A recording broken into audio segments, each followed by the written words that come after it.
Well, we have a beautiful day here today, so the intention is to propagate some comfrey. The comfrey I'm propagating is the comfrey in this bed here. These were cut down to ground level and remulched about 2 weeks ago now, and I'm going to cut them back again and dig up a couple for propagation. You can see here that I've actually dug one up just in there, so and I'll dig that one up in a moment and propagate it, break him up and show you how I'm propagating him. These particular comfrey plants are known as Bocking 14. It's a variety that was developed by the Henry Doubleday Institute near Bocking in the UK. The reason I like this particular variety is that it's a bit like a hybrid variety. It only grows vegetatively, so it'll only propagate via root or leaf cuttings. Root cuttings is a more traditional way of doing it. And even though it will flower and be excellent bee forage, it won't set viable seed. This is important because comfrey is a plant that grows really well. Hasn't been grown a lot in Australian gardens, but with the trend towards organic gardening, it probably will be grown a lot more. And I think, could be proved wrong yet, but I think it has a great potential to become an environmental weed. So something that the birds and seed can't spread and get into the bushland areas is probably a very good thing. And you can see these plants have been a little bit hit by snails. We've had about a week and a half of rain, so the snails and slugs have gone absolutely berserk. But anyway, let's go on and we'll look at the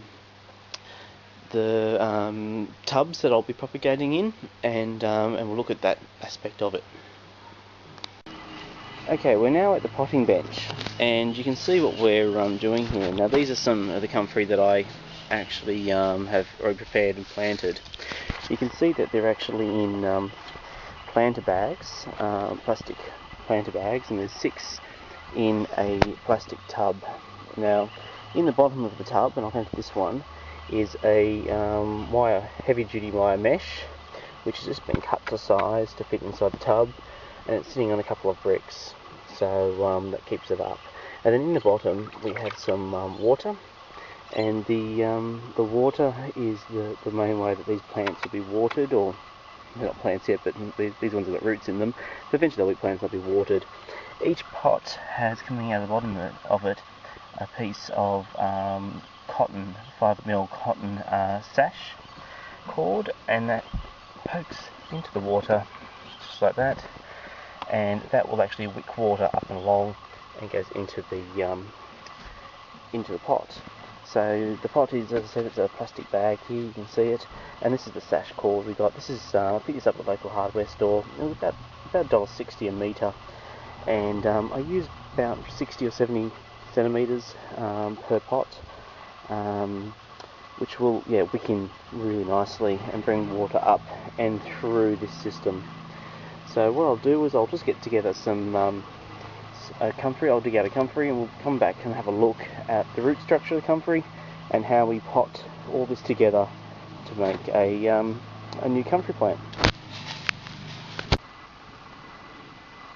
Okay, so what we have here is our propagation material. Basically what we've got is we've got the stems here. These are the roots of the comfrey plant, the crowns, with growing tips on them. Basically I've just screwed off the foliage here, which will go into the compost or to the chickens, who are all waiting anxiously.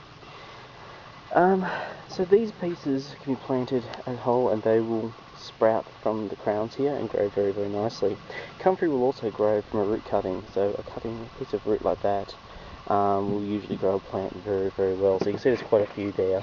I actually only have another 4 to plant, but I'm going to plant a couple of these crowns back into the garden, which will regenerate my stock that I can use for propagation in the future. And what I'll do is I'll scatter these root cuttings in each of the pots, and then put a growing crown in each as well. Each of these pots that have already been done only have root sections that don't actually have full growing crowns. So what I'll do is I'll grab a couple of our root pieces there, and over here I've got a pot that I've already started to prepare. Now you can see the plastic pot here, and you can see my cotton wicking going through it, and it goes out and through the bottom down there and across. So I've got my stem pieces in there, And I'll grab one of my growing pieces, which this one looks like a really nice one, and again we'll just put it in there. It can be really quite rough. Comfrey is really hardy. Grab a bit of the potting mix around it there and just pack it down. Sorry that the camera is moving a bit, it's a little hard one-handed, but you get the idea. And I'll give it a bit of a press down, and that is pretty much ready to go. So what we'll do is we'll lift that one up, and one-handed, it's a little difficult, and we'll pop him over into the tray where he's going to grow. We make sure that that wick goes down into our water there, just like that, and that will soak up the water and wick into the pot. The only thing we need to do to finish that one off is to put a little bit of the sugarcane mulch over the top, which will just help prevent any water loss from the top. It's just about saving water and the like. Now, this propagating mix that I'm using is actually just a potting mix. I've mixed in a little bit of slow release fertilizer with it, which will give them a little bit of a growth once they get started, and I've also put in some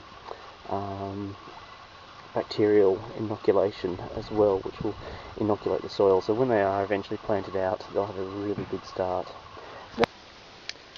So there we have it.